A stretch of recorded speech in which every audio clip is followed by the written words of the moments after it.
Karena apa?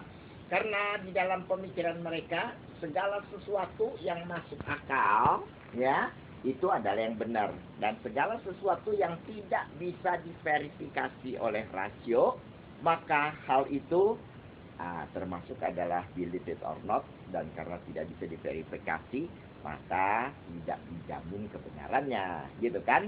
Jadi, saudara, hal-hal yang bersifat supranatural itulah kemudian menjadi hal-hal yang ditolak. Nah, saudara-saudara, kalau Yesus misalnya tidak jalan di atas air, kalau Yesus bahkan misalnya Yesus itu tidak bangkit, misalnya Yesus itu tidak disalib, misalnya ya, Yesus itu sebenarnya pingsan, begitu kan? Lalu kemudian setelah 3 hari dia kedinginan di kuburan, maka dia bangun, begitu, maka dia bangkit, dibilangnya bangkit, begitu kan? Dan seterusnya, dan seterusnya, dan seterusnya. Nah, saudara, sekarang gini, kalau misalnya mujizat itu segala apa nggak ada, ya, maka sisanya agama itu apa? Sisanya di dalam agama apa? Yesus nggak bangkit, nggak usah terima Tuhan Yesus dong, begitu ya. Apalagi encounter mana ada ya, oke?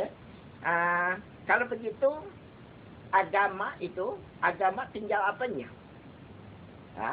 Ritualnya, oke? Terus waktu kita beragama, jadinya sebagai orang Kristen, apa yang kita kerjakan tinggal? Kita nggak usah cari encounter. Dari apa kita? Yang moral. Yang tersisa cuma apa? Etika, cuma moral. Ya. Jadi, saudara, kalau misalnya semua saudara hal-hal yang bersifat supernatural itu ditiadakan, maka saudara yang tersisa cuma moral, ya. Maka saudara, kalau orang-orang liberal berkhotbah, maka yang tersisa apa? Yang tersisa cuma etika, ya. Maka kalau dia khotbah cuma sama tetangga jangan berantem, kasihilah musuhmu, begitu kan? Maka biar tetangga cuek-cuek, kasih mobilmu baru, asal yakin itu udah diinsure. Udah diinsure. Kalau enggak sih maaf aja, bilang bang kita mau ya asuransi dulu, begitu kan mobil. Tapi harus mengasihi tetanggamu, harus mengampuni tetanggamu yang cuek-cuek, begitu kan? Nah, jadi sekitar segitulah kira-kira ya. Nah, harus menjadi terang dan garam di dalam dunia ini. Maka bagaimana orang Kristen bisa terang dan garam? Bersihin itu got yang mampet, begitu kan? Nah, jadi jangan kerjanya PA melulu, nggak ngapa-ngapain, itu got dibersihin, gitu kan? Dan lain sebagainya. Cerita cuma sampai di situ, nggak ada dong. Suruh ketemu Yesus lah, suruh apa dan lain sebagainya sudah nggak ada tuh. Dan waktu saya tahun 70-an saya bertobat, saudara, yang namanya born again pun sebenarnya tetap dianggap sesuatu yang aneh gitu ya. Oh ini apa itu born again, apa itu lahir kembali, apa itu gitu ya. Nah, kayak gimana gitu kan ya. Kita misalnya mengenai lahir baru apa segala juga orang-orang mencibirkan bibir gitu ya. Sampai tahun 70 berapa itu ya, Jimmy Carter ya, born again president, dia canangkan seperti demikian ya. Dia adalah presiden yang lahir baru. Sayangnya dia lahir baru ya, tapi jadi presiden kurang bagus gitu ya. Sehingga habis Jimmy Carter, siapa presiden Amerika? Ronald Reagan ya. Begitu dapat Ronald Reagan, baru orang Amerika itu merasa diri kembali menjadi bangsa ya. Ronald Reagan dulu kan juga aktor kan, main filmnya film apa? Film cowboy ya. Maka pada waktu itu Libya itu Muammar Gaddafi kan, apa Amerika mau apa begini. Jimmy Carter ketakutan kan, dia born again president kan, jadi nggak berani apa-apa, kasih hilang musuhmu kali ya. Nah tapi saudara, waktu Reagan apa ngomong-ngomongin Amerika, oke. Ayo, apa namanya? Kita latihan perang-perangan di dekat Libya, ya. Kita latihan perang. Lalu Gaddafi bilang, awas ya, lewat dari 12 mil itu, gua tembak lo. Amerika bilang, gua tidak akui 12 mil, gua cuman akui 3 mil.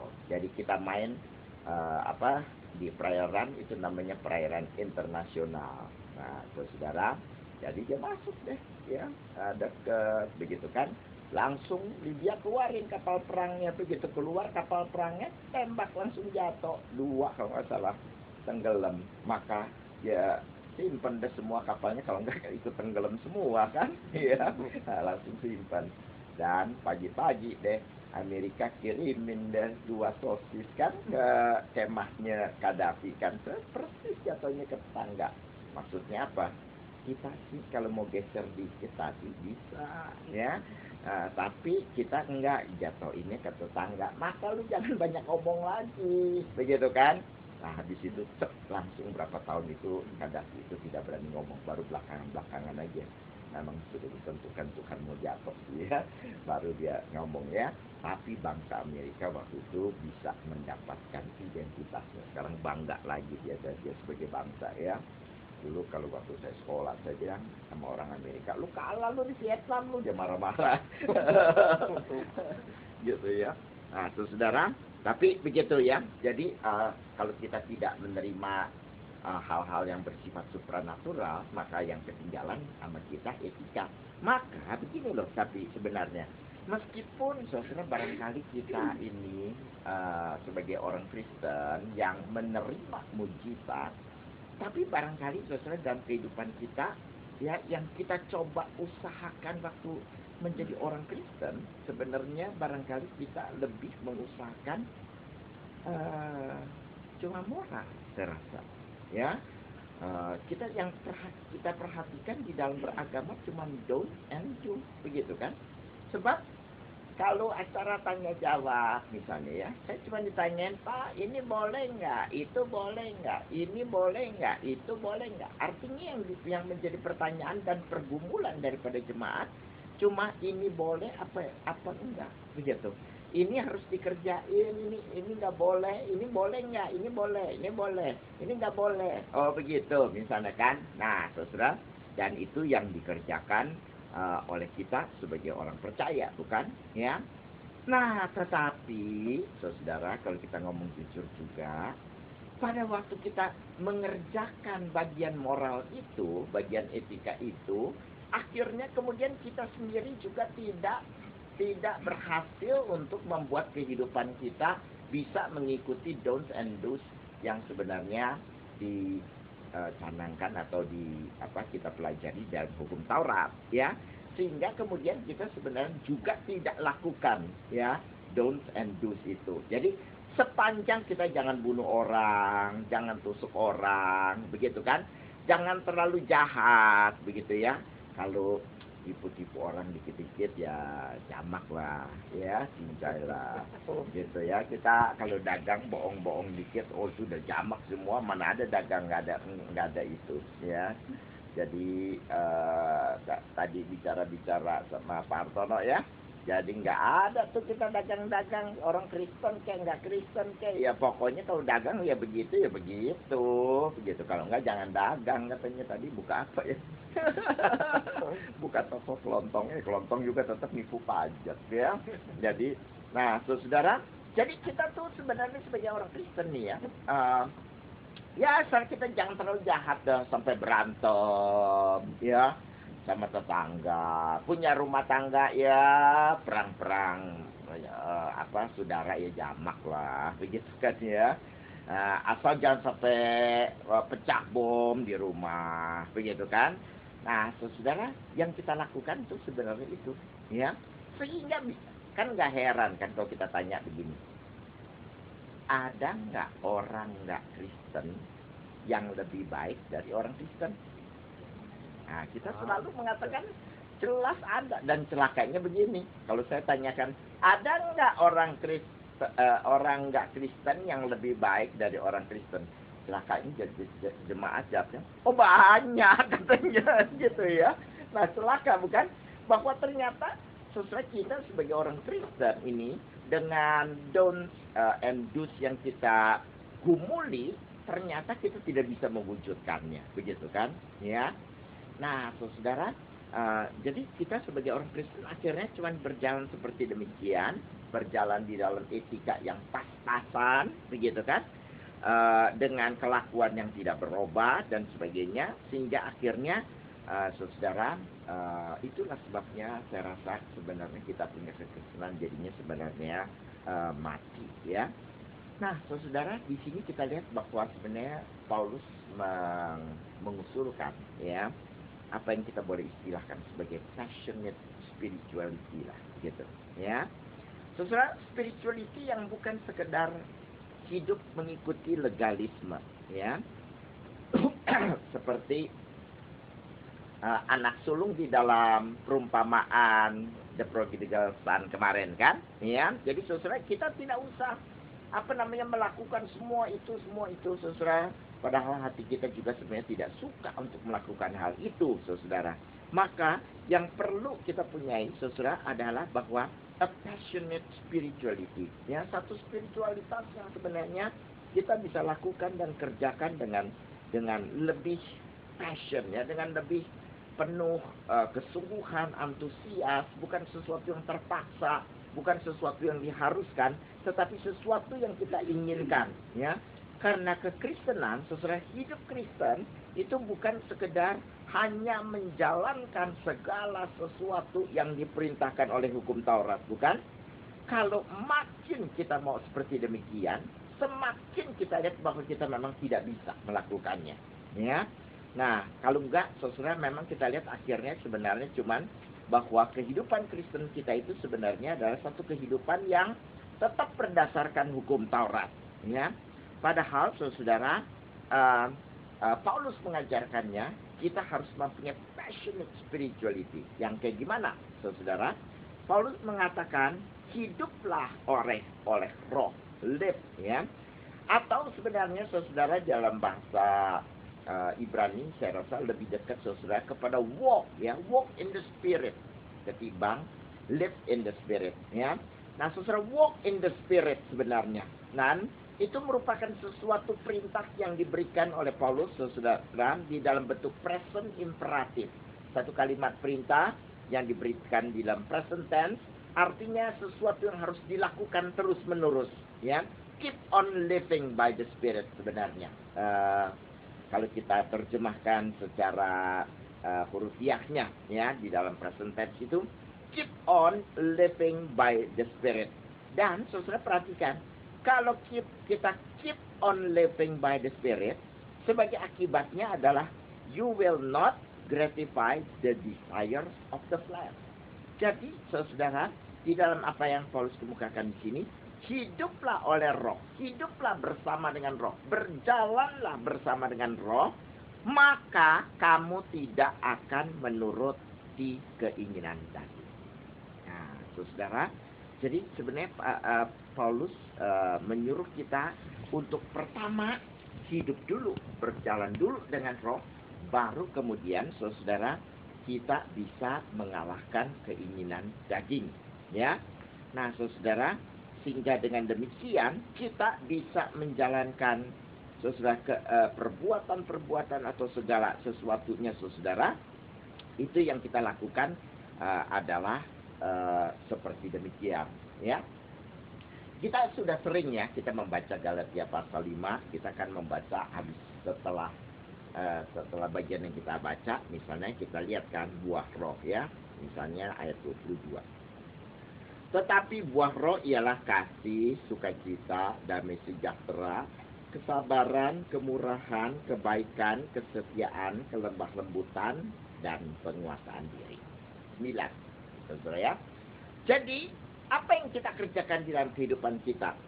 Supaya kita mempunyai buah roh, maka kita mencoba lebih mengasihi, lebih sukacita, lebih damai sejahtera, lebih sabar, lebih murah, lebih baik, lebih setia, lebih lemah lembut, lebih menguasai diri. Sebenarnya yang kita kerjakan gitu kan. Ya. Nah, saudara, padahal di atas kan kita baca, saudara, hiduplah dulu oleh roh. Tapi yang kita kerjakan, yang kita usahakan kan supaya kita tambah kasih, tambah sabar, tambah penguasaan diri. Dan kalau kita mau omong jujur, berhasil enggak? Enggak. Ya. Satu kali, saudara, di gereja, saya khotbah mengenai kesabaran. Ambil dari bagian ini, saudara, ya, kesabaran. Nah, sudah jadi orang Kristen begini-begini, kalau mau sabar begini. Sudah selesai khotbah, sudah, saudara.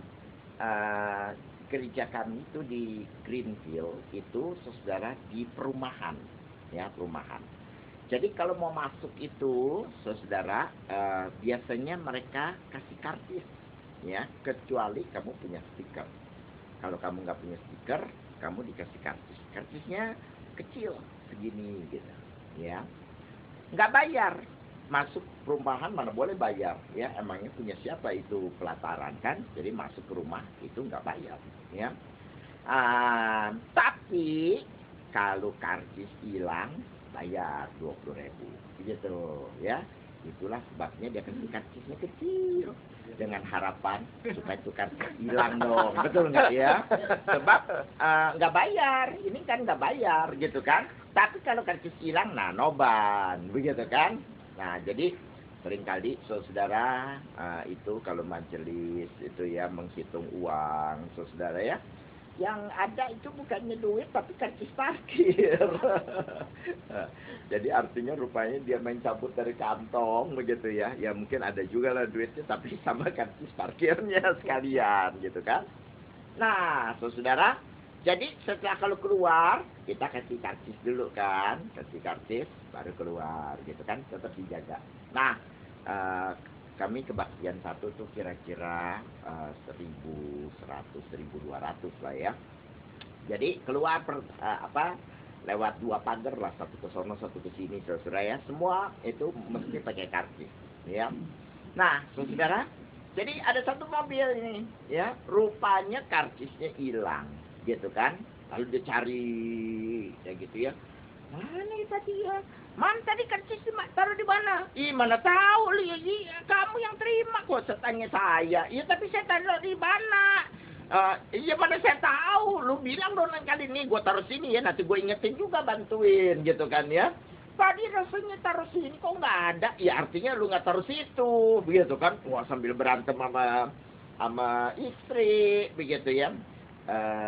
Hansip udah senyum-senyum dong. Nah, nobat dan puji Tuhan kata si Hansip dong ya. Ya, sebab apa? Sebab ini bakal ada duit nih, gitu kan, hilang nih, katanya itu yang gua doain kan ya, makanya kasih karcis kecil-kecil gitu kan. Nah, tapi dia juga bokambuan saudara, nobat dia tidak mau bayar, begitu kan, dia tetap cari saudara, ya, di belakang, ya, nunggu gitu ya, tapi kenapa lama amat, gitu kan, tunggu, akhirnya yang belakang kasih klakson sekali. Gitu kan. Wah, makin diklakson makin grogi dong ya. Cari lagi, mana ini ya, mana lagi, begitu kan ya. Nah, saudara, tapi dia tetap tidak mau bayar, ya. Sampai mati juga gue nggak bayar katanya gitu kan, ya. Nah, saudara, nah akhirnya yang belakang ini bagaimana? Udah sekali diklakson nggak jalan juga tetap. Akhirnya klakson 2 kali, ten, gitu kan ya. Saudara, yang ini tetap nggak ketemu juga begitu kan. Akhirnya yang belakang nggak tahan, saudara, dia klakson dan ten, begitu kan. Langsung yang di depan itu dia buka pintu, udah cari, bingung kagak karcis ketemu, saudara ya. Langsung dia buka pintu. Apa lu klakson? Kayak gitu ya. Ya jalan dong. Ini kan macet. Lu jalan. Kan gue lagi cari karcis. Loh, kalau lu cari karcis, minggir dulu. Atau sebelum mau keluar, lu keluarin dulu. Cari dulu karcisnya. Jangan di depan situ cari karcis. Wah, samperin dah saudara. Mau berantem. Begitu kan. Nah, kebetulan ada majelis yang di luar. Cepet-cepet dilerai, saudara. Ya. Nah, Terus akhirnya si Hansip pucat-pucat juga deh ya. Udah ini kalau gue udah begini jangan ditahan juga dong gitu. Ini udah aja lah gitu. Ya tapi kalau ini 20.000, dah nih 20.000 kayak gitu, majelis bayar 20.000 ya. Dah jalan gitu kan. Nah jalan deh gitu kan. Nah saudara begini, baru aja dikotahin. Suruh khotbahnya hari itu persis saudara apa? Suruh sabar. Tapi baru aja keluar dari gedung gereja, sabar nggak? Kagak. Jadi pertama orang berubah nggak dikhotbahin? Enggak. Maka saudara jangan bangga-bangga 50 kali ke gereja, tapi lalu kemudian kalau tahun baru udah periksa-periksa, saudara berubah nggak? Belum tentu, begitu kan?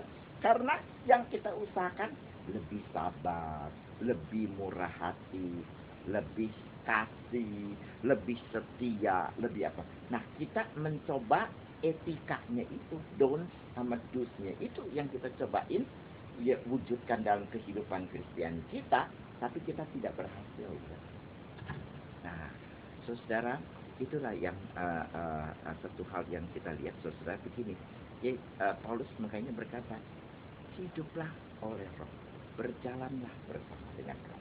Ya, nah saudara, justru karena kita berjalan di dalam Tuhan, saya bilang kita mempunyai hati yang berbeda sama Tuhan.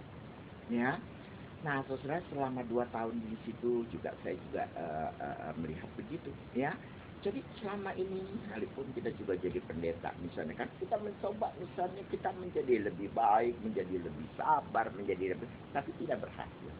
Ya, kenapa tidak berhasil? Dan setelah kita tidak berhasil, kita juga pikirnya begini, pokoknya jangan jahat, jadi orang jahat amat, gitu kan? Segini juga udah lumayan, begitu kan? Begitu kan? Nah, saudara, apalagi kita orang Injili kan, kalau sekarang bom meledak, kamu masuk kemana? Iya nanya. Kalau ada bom meledak, terus saudara masuk mana? Masuk surga, masuk neraka? Oh, gak tahu. Yang ibu-ibu masuk mana? Gak sempet. Meledak kok kita, kepala di sono, kaki di situ. Ayo, masuk ke mana? Dan pakai deh. Yakin enggak? Yakin deh, diyakinin. Diyakinin. Terus kalau kita hidup jahat-jahat, masuk surga enggak? Cuma di pinggiran. Nah, persoalannya, saudara, apalagi begitu kan? Kita ini kalau kita punya doktrin Injili, saudara, ya, kalau kita jahat-jahat juga tetap masih masuk surga. Jadi nggak usah baik-baik kan? Segini aja masuk surga, betul nggak? Ya. Jadi jadi itulah sebabnya kita do's and don'ts itu kita ya asal jangan terlalu jahat deh, gitu kan? Habis saya tusuk orang nih, ya, mati dia. Habis itu sama polisi kita ditembak, mati kita masuk mana? Tuh, betul masuk surga. Habis tusuk orang aja masuk surga, apalagi kalau nggak nusuk, betul nggak? Tusuk orang aja masuk surga kan? Nah, saudara, akhirnya jadi gitu kan? Kita aja pertama kita pasti masuk surga. Yang kedua, kita udah cobain nih lebih sabar, lebih kasih, lebih sukacita, lebih damai, tetap nggak bisa kan? Nah, saudara, tapi itulah ternyata, saudara, kita tidak bisa mulai dengan etika, ya, kita tidak bisa mulai dengan moral, kita tidak bisa dengan mulai mengenakan semua do's and don'ts itu dalam kehidupan kita, ya. Maka saudara, yang saudara lihat, justru sebenarnya yang terjadi adalah apa? Justru adalah sebaliknya, ya. Ternyata kita bukan lebih etis dulu, lebih baik dulu hidup, baru kita kemudian berjalan dengan Roh, tetapi terbalik, ya. Kita harus berjalan dulu dengan Roh, kita harus hidup dulu oleh roh, maka kemudian kita akan bisa mengatasi perbuatan-perbuatan daging. Ya, justru saudara, kita mulai bukan dengan hidup kita ini lebih baik. Menurut saya saudara, ya, yang kita harus kerjakan adalah saya lebih mengasihi Tuhan. Kalau saya lebih mengasihi Tuhan, mestinya otomatis kalau betul-betul kita mengasihi Tuhan, saudara, kita akan lebih mengikuti perintah Tuhan. Tapi kalau kita mencoba mengenakan etika itu ke dalam kehidupan kita mau coba lebih sabar, lebih baik, lebih sukacita, lebih apa, saudara, lebih setia, saudara, kita dapatkan bahwa ternyata kita tidak bisa demikian, ya. Nah, saudara, itulah sebabnya saya sih tidak bawa, saya punya handphone ya. Tapi kalau saudara punya BlackBerry ya, lalu terkontak sama saya ya, saudara, saya punya motonya di situ ya, Oboedire Deo cum amore, ya. Saya tuliskan seperti demikian. Yaitu artinya apa, saudara? Oboedire Deo artinya obeying God by loving. Ya, jadi saya tulis di situ. Saudara, itu adalah sesuatu yang saya juga dapatkan ya, melalui pengalaman dan melalui perenungan kita, saudara. Selama di Amerika itu, saudara, ternyata kita tidak bisa mengenakan etika itu dengan berusaha begini tidak, ya. Tapi justru saudara, kita mungkin bisa ya, dengan cara apa? Saudara, dengan melakukannya, saudara, justru dengan mengasihi Tuhan, ya. Obeire Deo, obeying God by loving, ya, by loving. Justru saudara, dengan makin mengasihi Dia, justru hidup kita baru bisa makin mengasihi, makin sukacita, makin sabar, makin menguasai diri, makin setia, makin murah hati, dan seterusnya. Semua buah-buah Roh Kudus itu baru muncul setelah kita hidup oleh, bukan dibalik. Ya, kita berusaha menghasilkan buah Roh dalam kehidupan kita dengan berusaha memacu kehidupan kita mengikuti hukum Taurat, mengikuti etika. Tapi kita cuma bisa mewujudkannya dengan apa? Dengan mengasihi Tuhan. Ya, jadi itulah pesan terakhir dari saya. Besok pulang.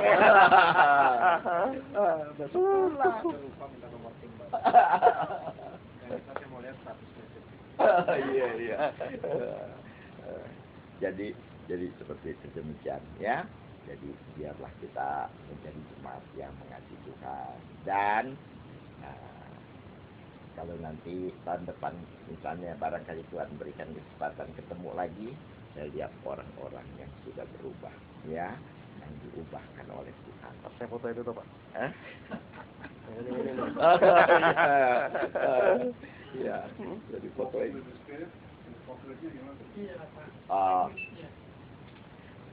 Walk by the Spirit sebenarnya begini.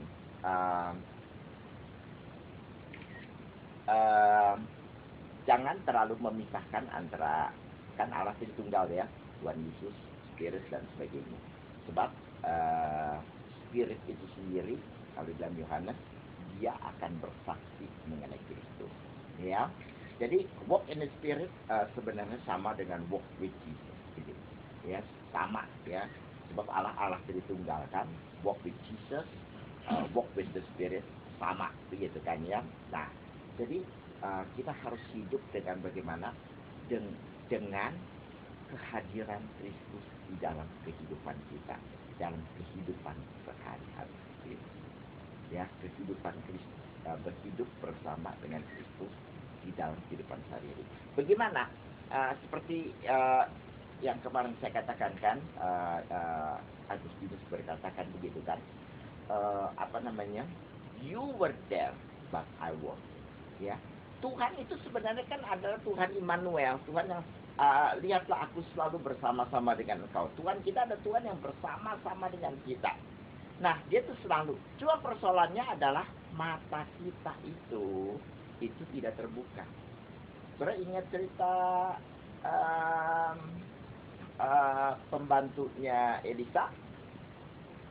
Gehazi. Ya.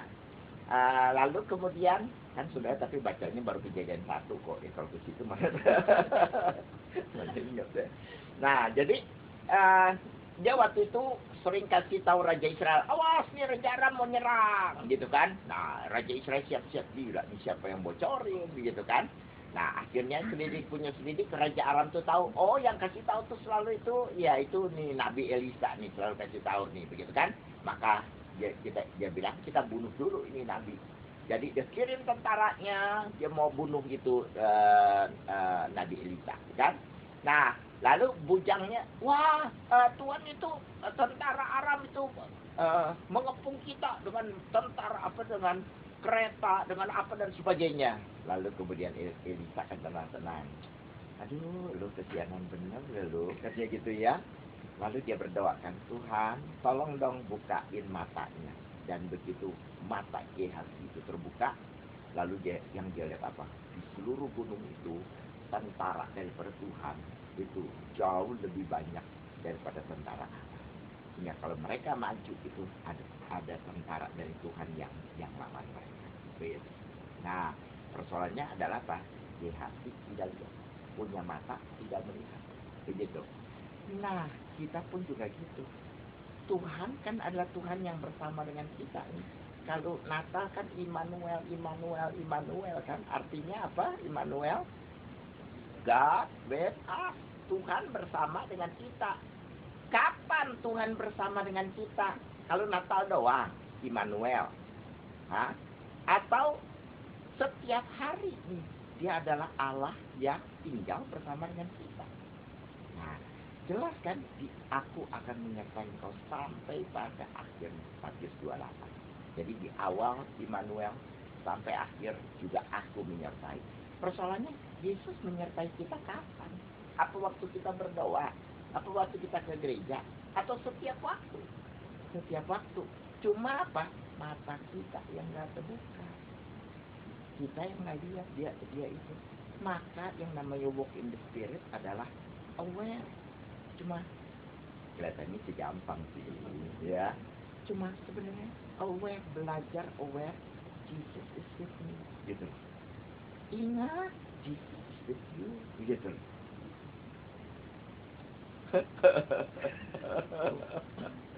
Selalu, ya, di dalam setiap keadaan kita selalu ingat bahwa Yesus sama dengan kita, Yesus ada sama kita, Yesus ada sama kita.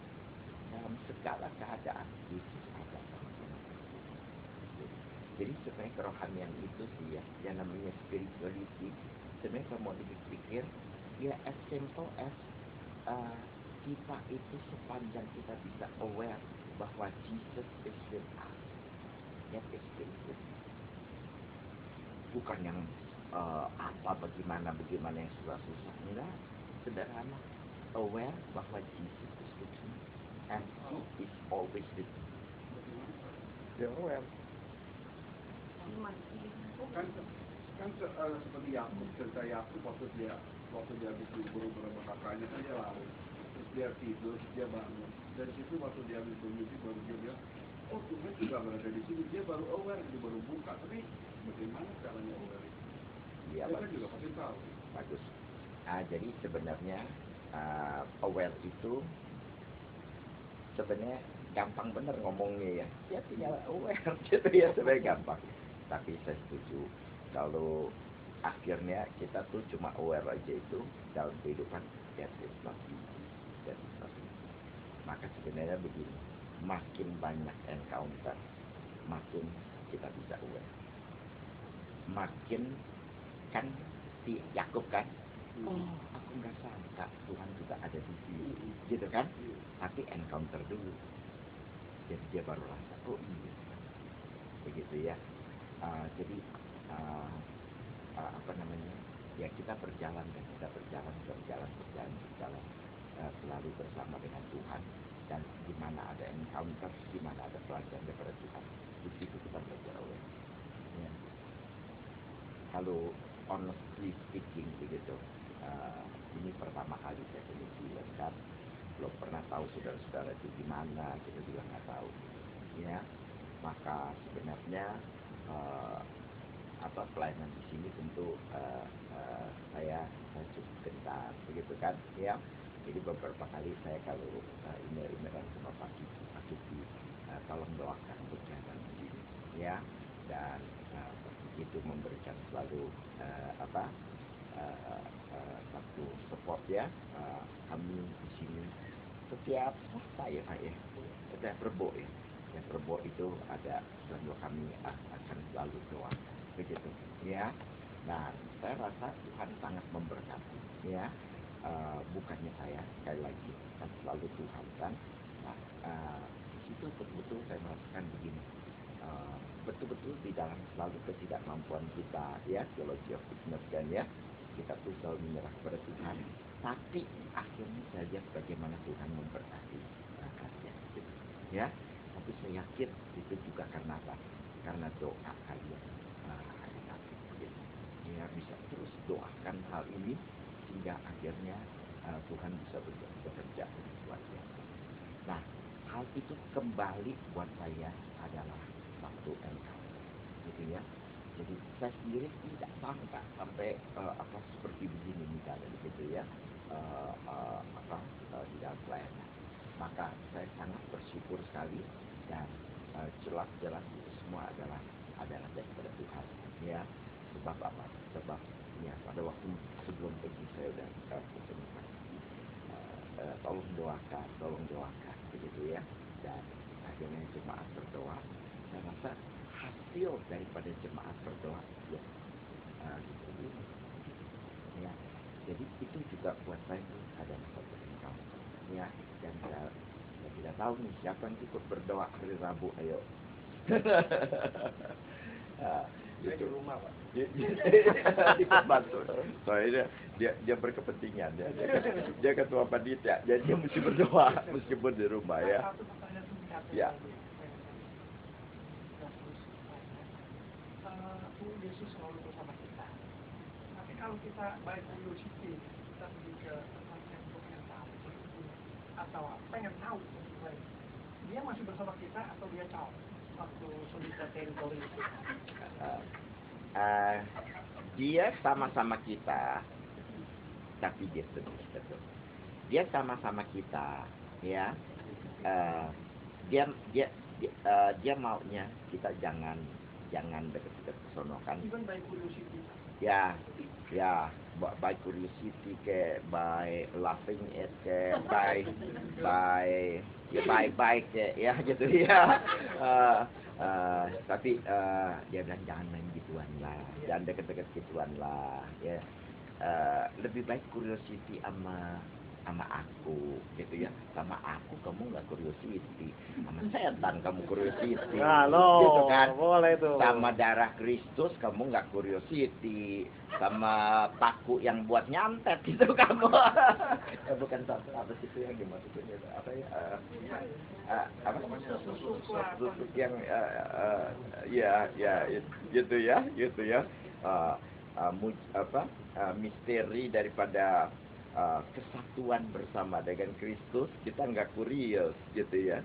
Tapi yang iblis kamu kurios, kamu hidup cuma berapa lama sih ya. Nah cari itu seumur hidup juga kagak habis, sebab setan masih ada ada supranaturalnya juga bagaimanapun setan ya. Tapi ya tentu ya Tuhan sedih sekali gitu ya. Tapi pertanyaan tadi sangat bagus sekali. Sebenarnya itu merupakan inti daripada spirituality itu ya. Bagaimana kita bisa betul-betul bersama-sama dengan Tuhan. Saya rasa itu harus kita gumuli juga ya. Dan itulah sebabnya barangkali ya kebaktian doa dan ibadah itu mesti kita jalanin baik-baik, dimana memungkinkan kita encountering God ya. Jadi nggak cuma sekedar lewat gitu ya, kebaktian kita sama doa kita ya. Pada waktu kalian lihat ternyata doa kalian itu juga bisa menghasilkan sesuatu yang besar. saya sebelum berangkat ada satu ayat juga yang waktu saya ke Filipina itu saya dapat, wah ini ayat bagus sekali ya. Consecrate yourself gitu. Kuduskanlah dirimu, maka aku akan melakukan pekerjaan besar. Itu Yosua berapa itu ya. Di situ saya pikir kalau kita consecrate ourselves, Tuhan akan mengerjakan sesuatu yang besar ya. Jadi kalau jemaat ini bisa betul-betul datang kepada Tuhan, kita consecrate yourself, Tuhan akan mengerjakan sesuatu yang besar. Consecrate itu bukan artinya kita menjadi Tuhan. Iya betul, karena dia di dalam perjanjian lama seperti demikian ya. Tapi memang kita tahu bahwa kecintaan kita karena akan Tuhan itu membuat kita ingin untuk consecrate ourselves. Tapi memang dia perjanjian lama lebih menekankan seperti itu ya. Tetapi kita dalam perjanjian baru, sebab Tuhan memberikan itu dengan maksud kamu lihat tuh, kalau kamu dengan kekuatan sendiri nggak bisa lakukan, hanya bisa dengan kekuatan daripada Tuhan dan kekuatan daripada Roh Kudus itu ya, yang diberikan oleh Tuhan setelah dia bangkit itu. Nah jadi betul, jadi bahwa kita itu betul-betul adalah saya rasa supaya kita itu betul-betul yang kita harus itu adalah makin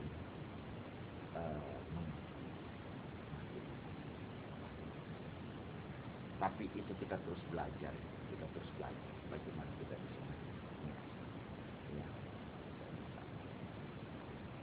Tapi pertanyaan saya bagus.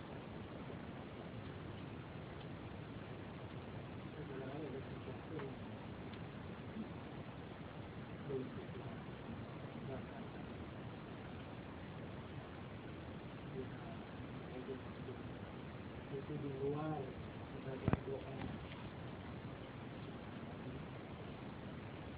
Apakah memang ada pelatihan lain untuk awareness kehadiran Yesus itu?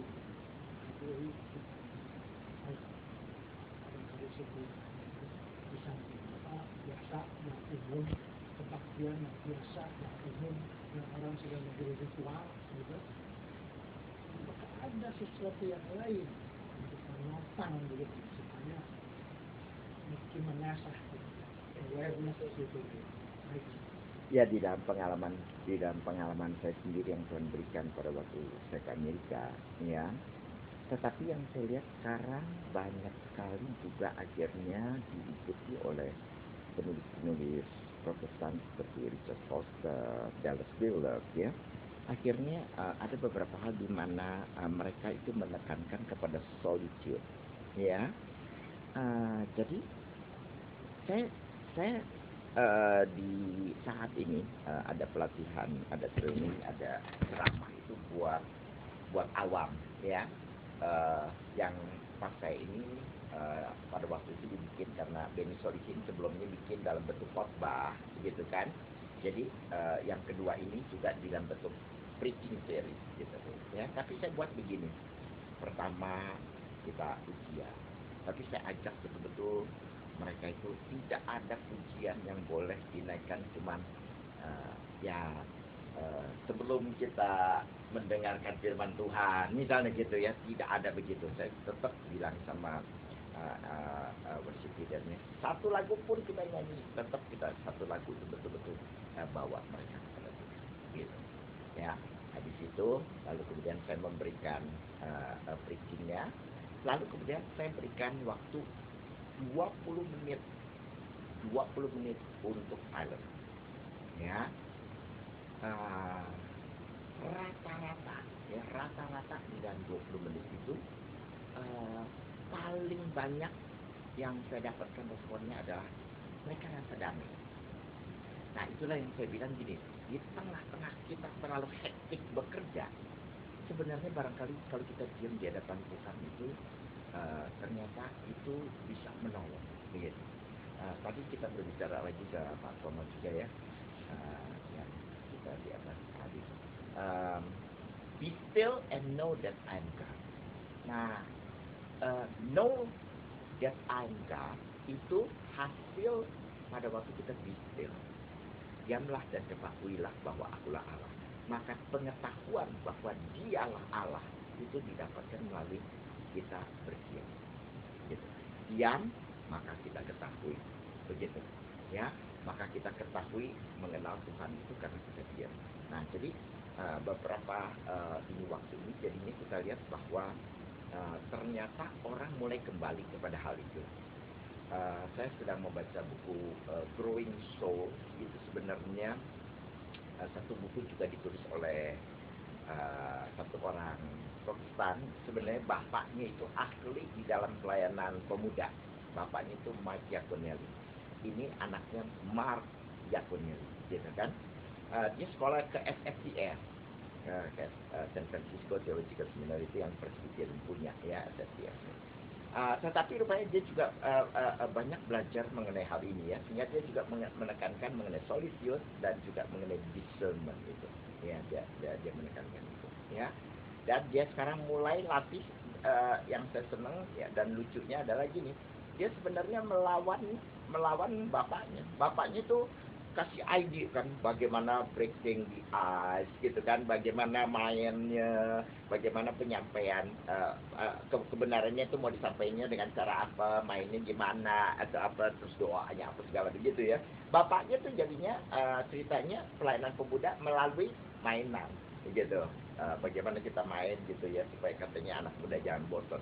Tapi anaknya lain, dia bilang gini, selama ini di Amerika mereka berjuang untuk melayani pemuda dengan ajak mereka main lah, dengan kopi pan lah, dengan kafe lah, dengan suasana apa gitu, tapi tetap Amerika kehilangan anak muda. Maka dia tetap kembali, dia bilang kita mesti kembali apa yang sebenarnya itu, yaitu tetap itu melalui firman Tuhan, bukan melalui senang-senang, begitu, ya. Dan ini juga yang sebenarnya saya pengen share nanti kepada sekarang ini kita sedang buat research begitu, ya, dan saya punya keyakinan karena saya di sana juga, maka saya punya keyakinan kalau pembimbing pemuda di gereja-gereja berani mempercayakan, ya, bukan usahanya dia yang mengembalikan anak-anak muda itu ke gereja, tapi Tuhan yang mengembalikan, maka kita berikan waktu betul-betul untuk Tuhan. Saya rasa ada. Jadi saya bilang sama teman saya, kita di saat ministry center, kita bikin seperti demikian, kita bikin pembinaan, kita lihat 10 tahun lagi gereja kayak gimana, begitu, ya. Itu tekadnya kita. Ayo mari kita bikin. Di dalam 10 tahun sesudah ini, saya mungkin nggak ada, lu kan masih muda, rekan saya masih muda, ya. Tapi kalau kita berani bikin, kita lihat anak kita 10 tahun lagi kita gereja, gitu, ya. Saya rasa kalau di sini saya dengar Pak juga, misalnya Bagus misalnya bilang banyak anak-anak dari Indonesia yang sekolah kemarin, begitu, dan mungkin mereka tidak Kristen, gitu. Tapi karena lingkungannya, terus ajak dia ke gereja, dan orang Indonesia juga tidak terlalu banyak. Kalau di Amerika kan banyak, jadi dia bisa ada tuh main kebut-kebutan, yang nggak Kristen juga banyak, gitu kan. Nah, akhirnya ya kayak kemarin ini di San Jose itu yang anak kopi kapal api itu, ya, ke street racing, lalu ada Honda Civic baru keluar dari parkiran, dia hajar terus mati, itu orangnya mati. Pelajaran itunya adalah maka jangan naik Honda. Itu anak naik Mercy, nggak apa-apa kan, dia hajar jebret, itu Hondanya ring habis, itu perempuannya mati, itu anak nggak apa-apa. Maka the moral of the story jangan naik Honda, ya. The moral of the story is jangan naik Honda. Tapi seperti gitu, ya, kalau kita berikan waktu seperti demikian, ya. Saya rasa begini, karena dalam pengalaman saya, habis itu, maka kemudian kita mulai dibangunkan kepekaan. Begitu, dalam pengalaman saya sendiri. Memang pengalaman tidak harus menjadi patokan, ya. Tapi akhirnya kemudian banyak orang akhirnya mengarah seperti demikian, ya. Coba kita tenang. 20 menit biasanya kita cobain 20 menit kita berdoa misalnya ya, coba doa, tidak usah doa. Kita kan kalau datang sama Tuhan selalu minta melulu kerjanya. Kita kan kayak gembel jadinya ya, nggak pernah doa kita doa yang nggak minta, begitu kan? Kita selalu pasti ada mintanya. Terus kita kan kadang-kadang malu juga kan, maka kita bilang, oh ya nanti kita di depannya memuji Tuhan dulu, mungkin 1-2 kalimat gitu ya. Terus kita ngaku dosa 2 kalimat, sisanya 1000 kalimat, minta aja terus kan gitu kan ya. Nah jadi 20 menit coba datang, jangan minta apapun juga, jangan. Meditasi tapi pikiran kita tidak kok fokusnya betul, jangan dikosongin begitu, betul. Fokusnya selalu kepada Tuhan ya. Saya rasa kalau kita bikin gitu ya, coba lihat wajah gereja ya, pasti wajah gereja waktu ada berbeda. Fokusnya pada Tuhan, Pak, fokusnya apa? Cahaya atau Yesus itu yang seperti dalam gambar-gambar? Bisa macam-macam ya, bisa macam-macam tergantung. Misalnya begini ya, kalau kamu orangnya visual, maka boleh kamu bayangin Tuhan Yesus. Cuma bayangan kita mengenai Tuhan Yesus tidak sempurna kan. Terus kita gambarin dia yang Tuhan Yesus yang gondrong, terus mukanya kayak apa kan, kita punya 1000 gambar mengenai Yesus kan, terus lain-lain juga gitu kan ya. Nah jadi kita mesti tahu bahwa gambaran kita tentang Tuhan Yesus itu yang tidak sempurna ya, tidak sempurna.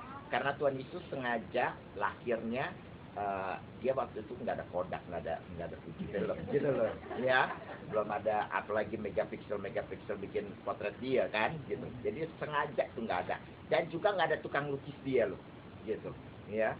Jadi coba dong ayo lukisin saya gitu, terus ada artis yang lukis dia, nggak ada tuh. Jadi potret Tuhan Yesus kan nggak ada sama sekali juga ya. Jadi itu yang maksud dari Tuhan Yesus, supaya jangan yang seperti gitu tuh lalu dibakukan gitu ya. Cahaya.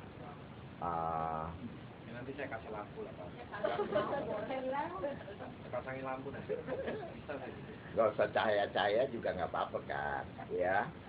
Terus oke lah kalau misalnya pikiran kita kan ngelantur tuh kalau kita diem tuh ya. Pikiran kita ngelantur ya nggak apa-apa. Sebab apa?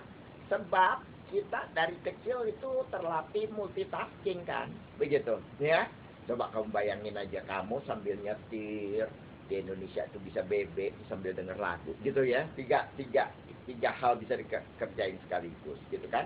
Maka pada waktu kamu berlutut, kamu berdoa, waktu kamu merenung seperti demikian, nah itu pikiran kamu tuh jalan.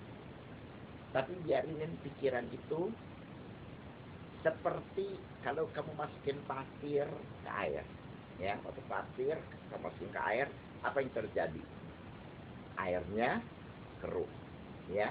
Bagaimana supaya airnya itu kemudian bisa jadi benih?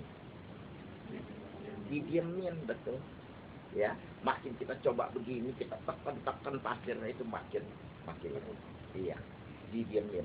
Maka begini, setiap kali itu pikiran, kalau kita urusin pikiran, akhirnya pikiran kita berfokus kepada munculnya selalu pikiran. Gitu. Pikiran kita muncul, berfokus kepada munculnya pikiran, akhirnya kita nggak dapat apa-apa. Maka dicuekin. Oh muncul, ya memang dia selalu muncul. Udah jangan diladenin. Makin diladenin dia makin eksis. Makin nggak diladenin, makin akhirnya dia tidak eksis. Begitu. Makin kita ladenin, makin ada. Nah, kita coba, kita berlutut di hadapan Tuhan. Saya pegang selalu waktu saya di jemaat, saya pegang Hosianus. Carilah Tuhan, ya, carilah Tuhan, dan itu dia pasti akan muncul seperti fajar pagi hari. Lagunya juga ada ya. Hosea 6 ayat 3 kan? Hosea 6 ayat 3. Hosea 6 ayat 3. Ini janji daripada Tuhan, bukan? Marilah kita mengenal dan berusaha sungguh-sungguh mengenal Tuhan. Ya, marilah kita mengenal dan berusaha sungguh-sungguh mengenal Tuhan. Pada waktu kita berusaha, pada waktu kita mau mengenal, Tuhan janjikan, Dia pasti muncul seperti fajar. Dia akan datang kepada kita seperti hujan. Seperti hujan pada akhir musim yang mengering.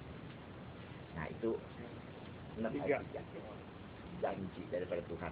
Pasti kalau kita cari Tuhan, Dia pasti akan muncul. Ya, itu saya pegang. Gitu. Ya, siapa tahu bisa di persekutuan doa ya, kita mulai coba bikin gitu ya. 20 menit lah, kita jangan jadi gembel. Mencoba pacaran sama Tuhan.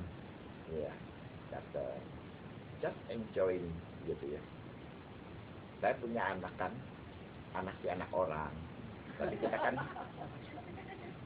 kita, untuk anak orang, kalau anak monyet kan lucu. Tapi kita sayang, kita sayangin, ya kita sayang anak orang lah ya. Daripada kita sayang anjing, betul nggak? Mendingan anak orang kita sayang. Terus begini loh ya, dia juga dekat sama saya gitu ya. Jadi pas malam ini ada apa-apa, sibuk nggak? Enggak gitu ya. Saya nginep ya. Bini lu kemana? Bini lagi ke Bandung sama anak-anak. Gue sendiri, pembantu semua dibawa, semua gue sendirian. Oh, berjaga lagi. Oke, datang ke tempat saya, saudara. Kita pergi makan gitu apa. Terus selesai, datang ke apartemen. Terus ntar doa ya bareng-bareng. Gue sikat gigi dulu. Saya selesai sikat gigi, ya paling 1-2 menit dia udah ngorok. Gitu. 2 hari gitu ya. Akhirnya dia datang ke kita nggak sempat ngobrol, nggak sempat apa. Dia cepat benar tidurnya itu anak gitu. Ya. Tapi gini, waktu kita tidur gitu kan, kita sama-sama, kita feel apa? Kita feel happy kan? Karena kita ada bersama-sama dengan anak yang kita sayang sekali. Gitu. Ya. Nah, dia juga daripada sendirian dia datang ke tempat saya. Terus dia juga tidak ngobrol-ngobrol sama saya. Terus dia langsung tidur aja dia gitu kan. Tapi dia juga enjoy. Ya. Jadi gini loh, kalau kita mengasihi Tuhan, kita enjoy just to be together with Him. Meskipun kita nggak ngobrol, meskipun kita nggak ngapain, tapi we just enjoying the presence of each other. Gitu. Demikian juga sama istri kan. Kita kalau sama istri kita, kalau dia nggak ada, ya kita kehilangan kan. Ya. Balik jangan balik.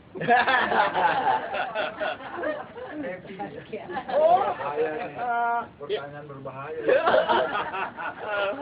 Istrinya aja sekarang terus di depan komputer nungguin suaminya negur. Di depan Skype. Jadi waktu pisah dia baru rasain, aduh jauh dari suami ternyata kagak enak ya. Jadi dia tongkrongin tuh Skype itu. Tapi suami lagi sibuk retreat, jadi nggak muncul di Skype. Dia mundar mandir tuh katanya. Mana nih kok nggak ada yang muncul, kayak gitu kan. Nah kalau kebiasaan pasti kita kehilangan ya hadirat daripada orang yang kita kasih, betul kan? Ya, jadi kalau kita mengasihi Tuhan, pasti kita enjoy in the presence of Him, ya in the presence of Him. Saya mau tanya boleh? Nggak apa-apa sekali lagi. Artinya nanti ini ilmunya tuh 2 tahun. Private aja. Tapi itu nggak mungkin. Soalnya belajarnya Pak berani 2 tahun. Jadi masih banyak. Barangkali bisa disambung untuk paham. Kalau ada pertanyaan langsung aja. Setuju nggak semua kita? Sebab manusia katanya tidak hidup dari firman Tuhan saja. Tapi kita juga perlu nasi dan lain sebagainya. Pendukung saya di belakang. Gampang kok kalau ketemuin korbannya Pak Hendra. video supaya banyak waktu. Dimasukin bapak ya. Ya.